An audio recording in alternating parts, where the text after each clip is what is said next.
Bonjour, j'espère que vous allez bien. Je suis tellement excité de vous retrouver aujourd'hui. Et vu le titre de la vidéo, je pense que cela a excité certainement votre curiosité. Bienvenue sur Reviens à ses pieds. À tout de suite.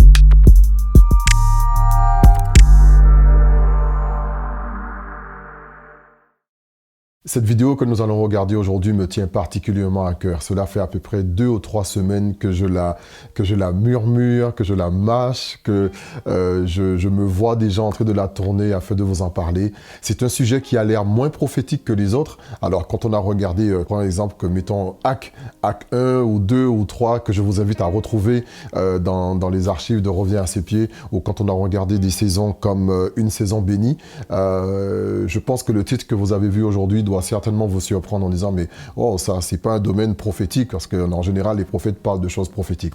Eh bien je vous assure, détrompez-vous, aujourd'hui ce dont je vais vous parler est vraiment prophétique. C'est un sujet qui me tient particulièrement à cœur pour cette saison parce que je pense qu'il faut que nous soyons tous alertes, que nous regardions un petit peu autour de nous. Les choses sont en train de bouger d'une certaine manière et je pense que les enfants de Dieu doivent être vraiment particulièrement intéressé à ce qui se fait actuellement. Le titre de la vidéo, c'est « Allons et brillons ». Allons et brillons, donc c'est là une petite série de 2 épisodes, Allons et brillons, et aujourd'hui on va parler des 5 métiers ou des 5 domaines dans lesquels un chrétien ne devrait pas se retrouver, les 5 métiers qu'un chrétien ne doit absolument pas faire. Mais avant toute chose, il faut savoir que Dieu veut que nous travaillions, Dieu veut que vous et moi nous travaillions. Je me rappelle il y a quelques années auparavant, à l'époque où on écoutait de bons et vrais témoignages authentiques, je ne parle pas de choses rocambolesques que nous entendons aujourd'hui qui frôlent... ok, bref, j'arrête ça. Je ne dis pas que les témoignages d'aujourd'hui sont faux, mais on entend des choses qui sont tellement particulières qu'on peut émettre des doutes. Mais il y a un témoignage qui m'a particulièrement marqué. C'est un prophète de la Côte d'Ivoire qui expliquait comment il était à 2 doigts d'être un juge et qu'il, suite à l'appel du Seigneur, il a totalement abandonné cette voie qu'il avait prise pour répondre à cet appel dans le ministère. Et c'est un prophète que j'aime beaucoup et je respecte ce témoignage. Il y a beaucoup d'hommes de Dieu, beaucoup d'hommes et de femmes qui, suite à leur rencontre avec le Seigneur, suite avec leur rencontre avec le Saint-Esprit, ont décidé d'arrêter la voie sur laquelle ils étaient pour répondre à cet appel dans le ministère. Je précise, écoutez bien la phrase que je mentionne, répondre à l'appel dans le ministère. Il y a des gens qui étaient directeurs de banque, il y a des gens qui avaient fait des études de droit, il y a des gens qui avaient fait des études de médecine ou qui étaient tout simplement salariés quelque part dans une entreprise et suite à l'appel du Seigneur, ils ont décidé d'y répondre en rentrant directement dans le ministère et en servant Dieu dans ce domaine, dans le domaine pastoral. Mais aujourd'hui, je vais vous porter un éclairage. À vous qui me regardez aujourd'hui, alors que ce soit sur YouTube ou sur Instagram, d'ailleurs, je précise que je suis aussi sur Instagram, Prophète Marc Abdias, et vous y verrez beaucoup plus de vidéos que sur YouTube. Je tiens à dire une chose en particulier, il n'est pas nécessaire, ce n'est pas nécessaire pour vous, à toute personne qui a reçu l'appel de Dieu, qui est sûr et certain que le Seigneur Jésus l'a appelé. Vous me regardez aujourd'hui et vous avez un appel sur votre vie, vous sentez que Dieu vous appelle à le servir. Ce n'est pas nécessaire que vous le serviez en tant que pasteur, en tant qu'évangéliste, en tant que prophète. Déjà, je pense que la première des choses dont il faut s'assurer lorsqu'on a l'appel du Seigneur, c'est « Seigneur, comment veux-tu que je te serve ?» Et la Bible nous dit clairement, c'est Paul qui nous dit que chacun demeure dans l'état dans lequel il a été lorsqu'il a été appelé. Et cela, c'est très important. C'est une notion que je vais souligner aujourd'hui. L'état dans lequel vous avez été lorsque le Seigneur vous a appelé. C'est une chose à considérer pour la suite. Parce qu'il y a beaucoup de personnes qui suite à l'appel du Seigneur, des gens qui travaillaient, suite à cet appel de Dieu, ont décidé d'abandonner leur travail et de répondre à l'appel en rentrant dans le ministère.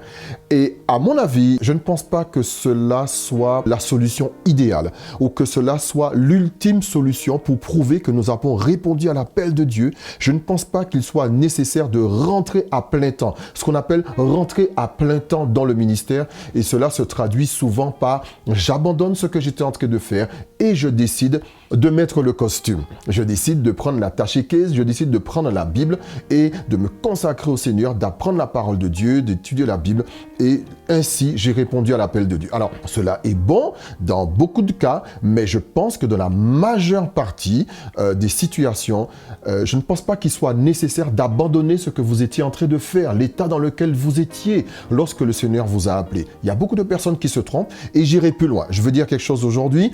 La plupart des personnes qui sont actuellement à plein temps, ce fameux plein temps dans le ministère, je pense qu'elles se sont trompées. Je pense qu'elles auraient dû rester là où elles étaient.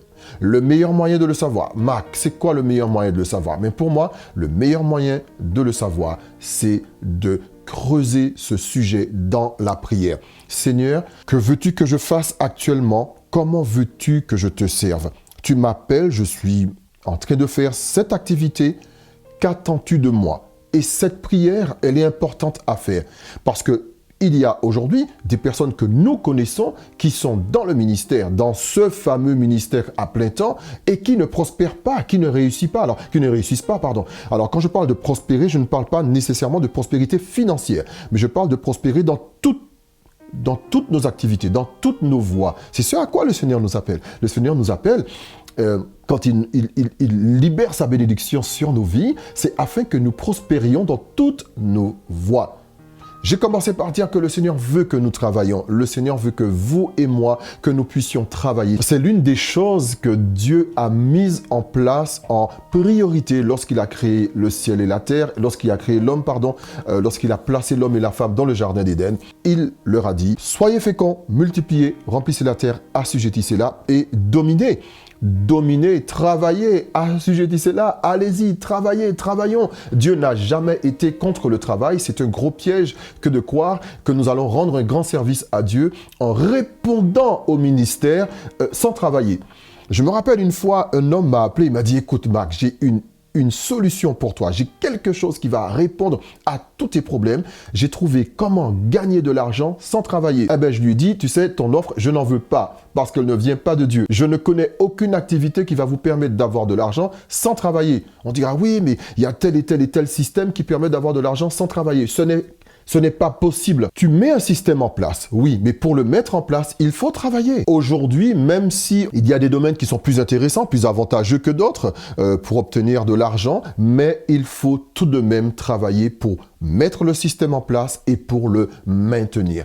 Tout système qui vous propose de l'argent sans travailler, je vous invite à refuser clairement. Je veux dire quelque chose qui va encore vous choquer. Même un voleur, même un cambrioleur, il devra à un certain moment mettre une organisation en place. C'est choquant ce que je dis, je sais, mais c'est la vérité. Aujourd'hui, avant de vous expliquer, avant de vous donner les 5 activités qui, à mes yeux, ne correspondent absolument pas à un chrétien, je vais vous expliquer pourquoi il faut que nous travaillions. La première des choses, le travail va nous permettre de manger. La Bible dit que celui qui ne veut pas travailler ne mange pas non plus. Donc Paul fait le rapport entre manger et travailler.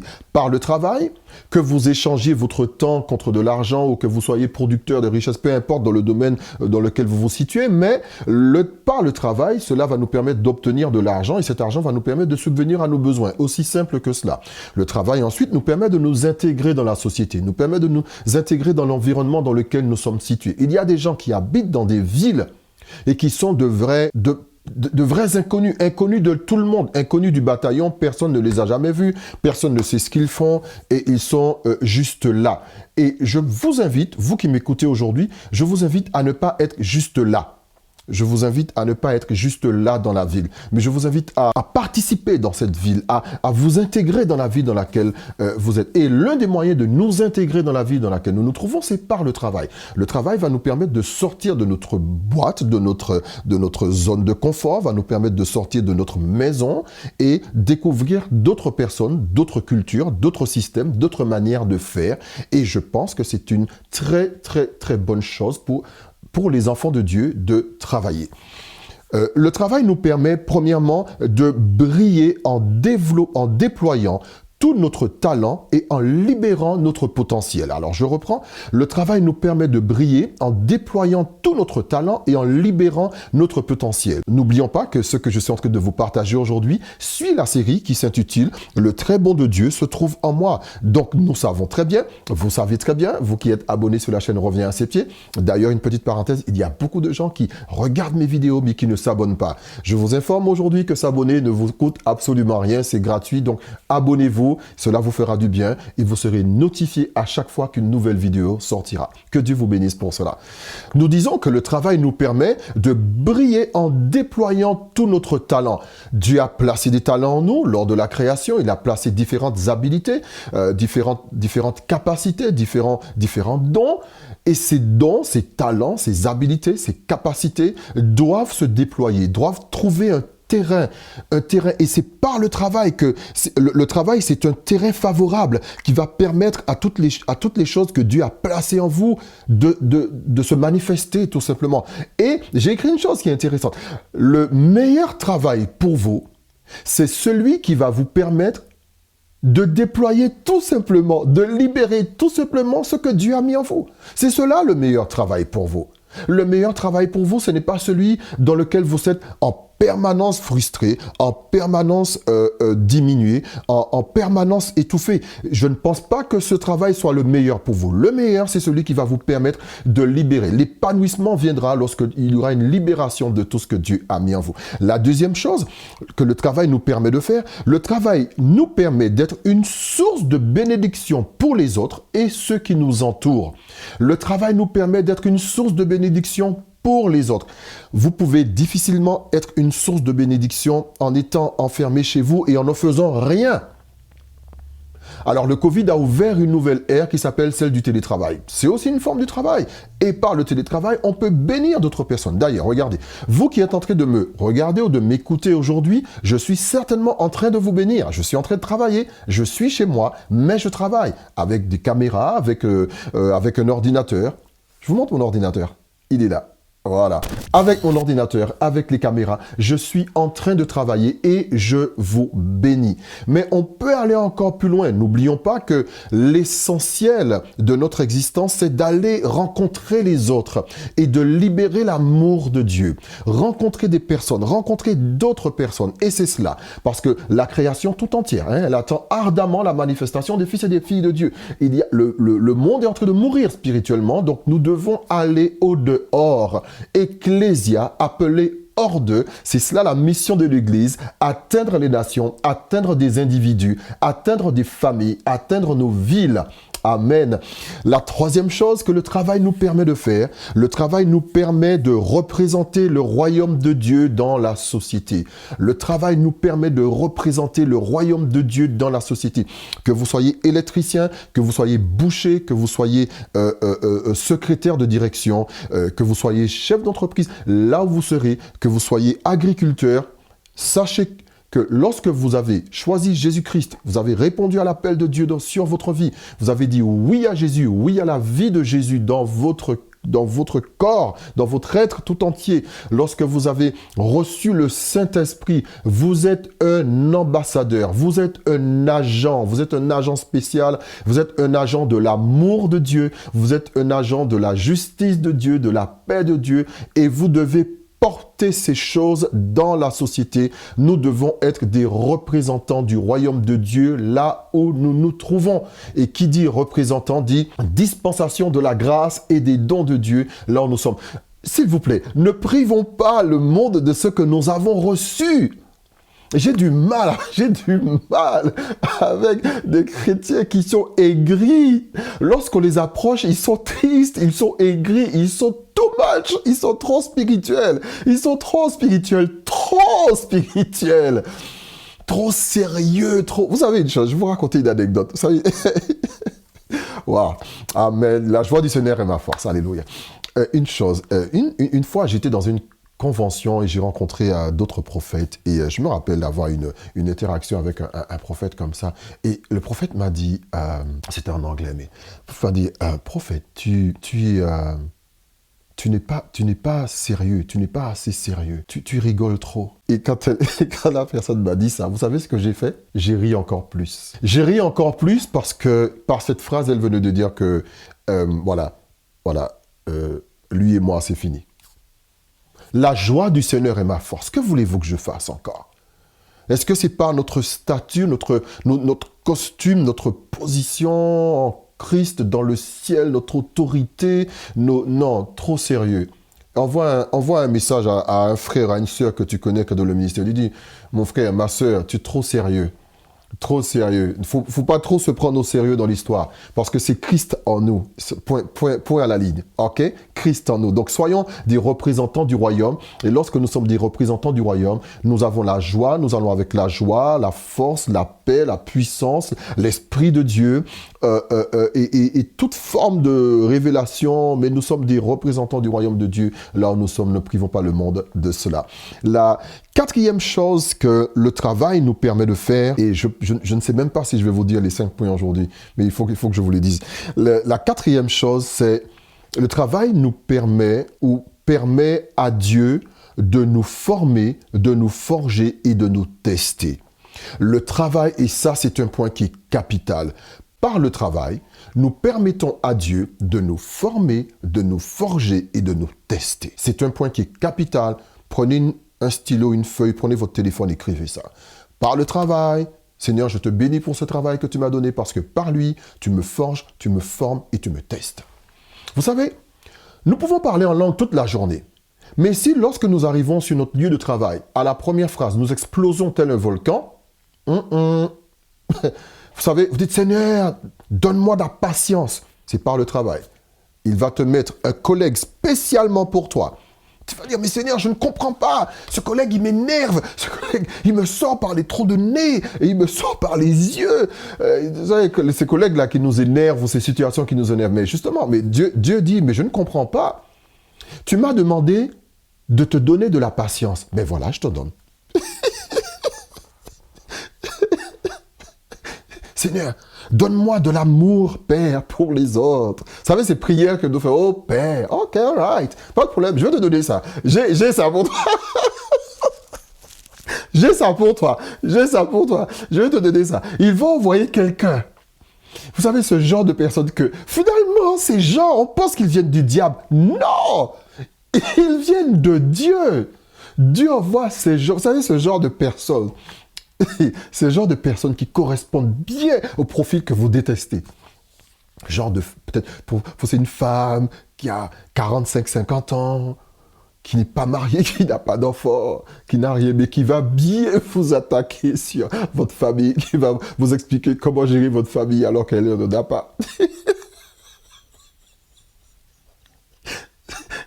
Il ne faut pas dire Satan, je te brise. Non, vous n'avez pas remarqué quand vous dites Satan, je te brise, ça ne marche pas. Pourquoi? Parce que c'est Dieu qui a envoyé cette personne dans votre vie. Pourquoi? Par le travail, Dieu vous forme, il vous forge et il vous teste.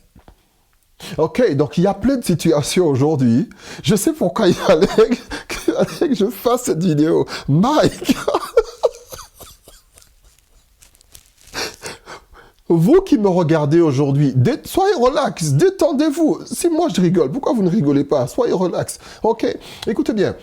Ces situations où ce collègue vous énerve, où ce patron vous énerve, ou ce supérieur, ou cette personne qui n'est même pas votre supérieur se comporte de telle manière à ce que son attitude vous fait sortir de vos gants. Mais écoutez, c'est par cela que le Seigneur est en train de nous forger, de nous former, de nous tester. Parfois, il y a une promotion dans ta vie qui est attachée à certaines situations du travail. Yes. Et si tu gères bien ce passage-là, tu vas voir que par la suite, les portes du Seigneur, les portes de bénédiction sont ouvertes pour toi. Un poste, beaucoup de chrétiens ont abandonné trop tôt et ont loupé un poste majeur parce que le Seigneur nous appelle à influencer. C'est pour ça que cette vidéo est intéressante aujourd'hui. Elle n'est pas prophétique dans le sens de, on parle de rêve, de vision et de prophétie purement. Mais le fait d'être dans la société, c'est être prophétique. C'est une personne qui se... prophétique, c'est être prophétique, c'est être sensible au temps et aux circonstances. C'est être sensible au lieu. Et si vous êtes prophétique, mais que vous ne vous trouvez pas dans un environnement pour libérer ce prophétique-là, c'est comme si vous allez mourir. Vous allez mourir. Donc, c'est très intéressant de comprendre les temps et les circonstances. Et je veux vous encourager par le travail à le faire. Et la dernière chose, le dernier point qui est intéressant, le travail nous permet de voir notre impact au milieu de nos collègues. Et souvent, vous allez voir que par la bouche de vos collègues, Dieu va vous parler. Vous savez que je ne veux pas vous dire les 5 points aujourd'hui. Je vais vous les dire la prochaine fois. D'accord? Parce que je ne veux pas que mes vidéos soient longues. J'espère qu'elle fait une bénédiction pour vous. Écoutez ce dernier point. Par vos collègues, par des situations, vous allez voir la parole de l'Éternel s'adresser à vous. Je vous le promets. Je vous le promets. Soyez fidèles. Ne vous découragez pas. N'abandonnez pas. Je m'adresse à toute personne qui travaille. Et à toute personne qui ne travaille pas. Pour vous stimuler à avoir une activité, à faire quelque chose. Et par la bouche de vos collègues, Dieu peut s'adresser à vous. Parfois, on est découragé, on est affaibli, on n'est pas sûr d'être au bon endroit, on a envie de plus, ou ça fait longtemps que nous sommes dans ce travail, puis rien vraiment ne se dessine. Et puis un jour, un collègue, il arrive et il parle à votre sujet. Et cette parole qu'il libère à votre sujet, mais cela peut vous renverser de la chaise, vous pouvez être choqué. Vous dites quoi? En plus, c'est ce collègue que vous aviez sous-estimé qui libère une parole à votre sujet. Mais vous savez quoi? Cette parole, c'est la parole de l'Éternel pour vous. Et par le travail, cela vous permet d'avoir non seulement votre impact au milieu de votre collègue, mais le 6e point, c'est que cela vous permet de recevoir la parole de l'Éternel. Par le travail. Parce que souvent, le travail pour nous, c'est un milieu éprouvant. Souvent, c'est un milieu éprouvant, fatigant, routinier. Mais si nous sommes justement prophétiques et sensibles, nous pouvons voir la parole de l'Éternel s'adresser à nous.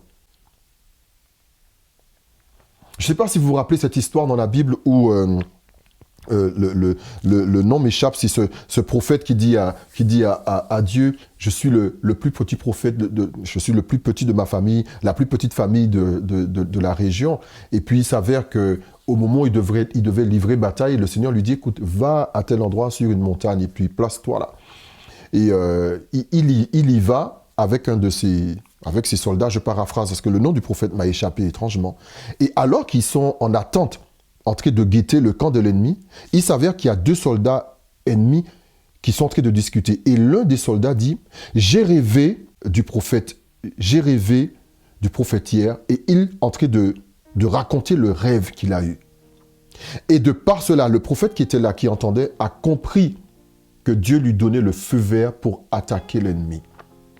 Je m'excuse aujourd'hui parce que je suis en train alors que je fais la vidéo, le nom du prophète m'échappe, mais vous aurez son nom, je vais vous l'écrire en bas, je vais vous mettre le passage biblique et cette histoire, vous la lirez à la maison tranquillement. Mais je vais vous dire que le Seigneur utilise des situations parfois improbables pour nous donner une direction.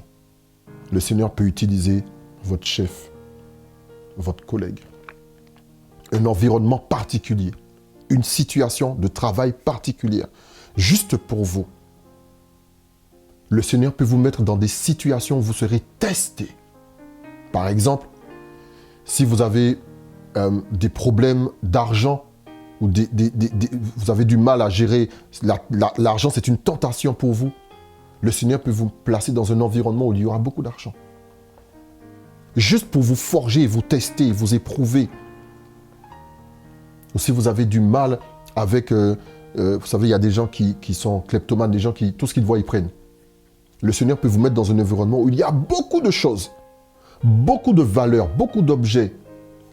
Et pour que pour vous, cette situation ne soit pas vue comme une tentation de l'ennemi, mais comme un moyen de vous forger. Parfois aussi, ça peut être l'inverse. Si vous avez des problèmes avec des femmes, parce que les femmes, pour vous, sont un sujet de tentation, le Seigneur peut, par votre métier, vous mettre dans une situation où vous ne verrez aucune femme. Aucune. Vous serez totalement coupé de la gente féminine, comme cela peut être l'inverse, où vous êtes dans un environnement où il y a beaucoup de femmes. Mais justement, cela va vous permettre d'entretenir une relation avec le Saint-Esprit et pour lui demander de vous aider, de vous renforcer, de vous aiguiller. Je m'arrête ici. J'ai été tellement heureux de vous faire cette vidéo aujourd'hui. Je prie vraiment qu'elle vous fasse du bien. Je ne vous ai pas donné les 5 points. Je vous les donne dans la prochaine, c'est promis.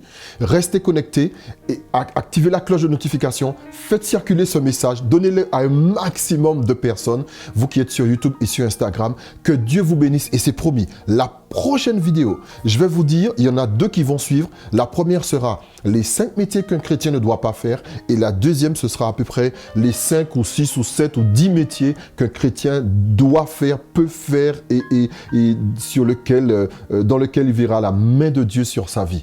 Allez, que Dieu vous bénisse. J'espère que cette vidéo a été pour vous une source d'inspiration, une source de bénédiction. Pour moi, oui, vous l'avez vu. J'espère que ma joie fut communicative, qu'elle vous a touché là où vous êtes et qu'elle vous donne aussi du boost pour reconsidérer votre travail et ne serait-ce que bénir le nom du Seigneur pour l'activité dans laquelle vous vous trouvez. N'oubliez pas, que vous soyez à la maison et que vous soyez en extérieur, Dieu veut que nous travaillions parce qu'il veut se servir de nous pour libérer toute l'essence du royaume sur cette terre. Que Dieu vous bénisse puissamment. C'était le prophète Marc sur la chaîne Revient à ses pieds. À très bientôt. Bye bye.